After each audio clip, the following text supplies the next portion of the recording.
I didn't feel that sick. I couldn't sort of grasp how sick I really was. I used to get stared at a lot around that time before the transplant, especially if I go to the mall, to the grocery store. I couldn't figure it out. I feel fine. I don't think I look differently. And one day I walked past a mirror in the house and I was like, oh, that's why. My eyes were yellow, literally yellow. My skin was kind of ashy gray. So I was very severely jaundiced. I was like, okay, I'm really sick. And I got a phone call. I was diagnosed with primary sclerosing cholangitis. And he said, I'm just gonna admit you and we'll do a full workup on you and see if we need to get you on the transplant list. And he was right. My numbers got progressively worse pretty quickly. And I got on the list and was fortunate enough to receive a liver. I get home one day and I get the call. They're like, found you a liver. You need to come if you want. I was like, okay. And my wife had gone on a trip with my daughter. My daughter played club volleyball at the time. They had just gotten back to the house and I came out and I was like, we gotta go. She goes, what? I just got the call, so don't unpack.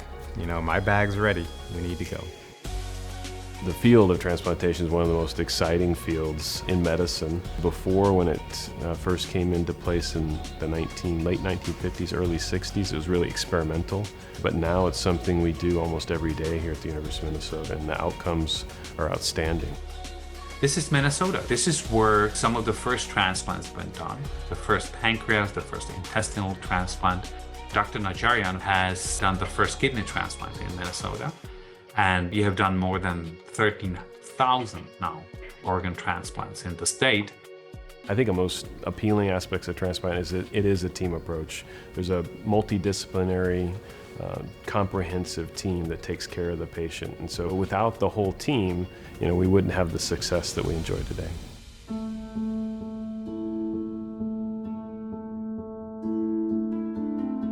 That was not in the plan, not at all. He had to be on immunosuppressive medications to be able to prevent rejection of that organ. And those medicines function well to prevent the rejection response, but there are side effects associated with that. And one of the side effects was kidney failure for George. The first time with the liver, and I can't explain it, I kind of had this peace, right? I just knew somehow it was going to work out. With the second one, with the kidney, I didn't quite have that peace inside. I figured things would work out, but it kind of tested my faith a little bit, and I had to wrap my head around, this could go either way. They gave me a call and said, hey, we have a match through and I can't explain it very well, but it was a paired donor gifted kidney. And paired donorship means if my wife, let's say, wanted to donate a kidney to me, but she wasn't a match, she could get in what I call the pool, and maybe she's a match to this other person, and that other person has a donor who isn't a match to them, but they might be a match to me. Someone felt gracious enough to gift me with their kidney. It still sort of blows my mind that someone would do that anonymously. Very lucky. People unfortunately die on the wait list. And I've met a few of those folks as part of Transplant Support Group. The mHealth Fairview system has Transplant Support Group for solid organ transplant. I'm still friends with a few of those folks I met.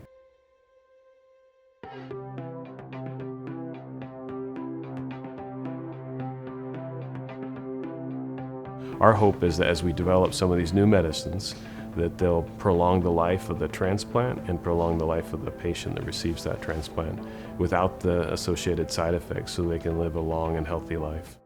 I feel pretty good. I'm back on the bike. I figure in another 2 months, I'll be back to whatever my new normal is. This rich legacy and this very astute commitment to the patient and that high quality of life after transplant makes the story of George so remarkable. Now that I'm later in life, I'm like, okay, I did get lucky twice. Let's make the most of this. Let's be an advocate. Other things I've learned is trying to learn to let some things go, right? I was telling the team, if I write a book, it would be called On the Verge of Happiness. It's like, well, just be happy.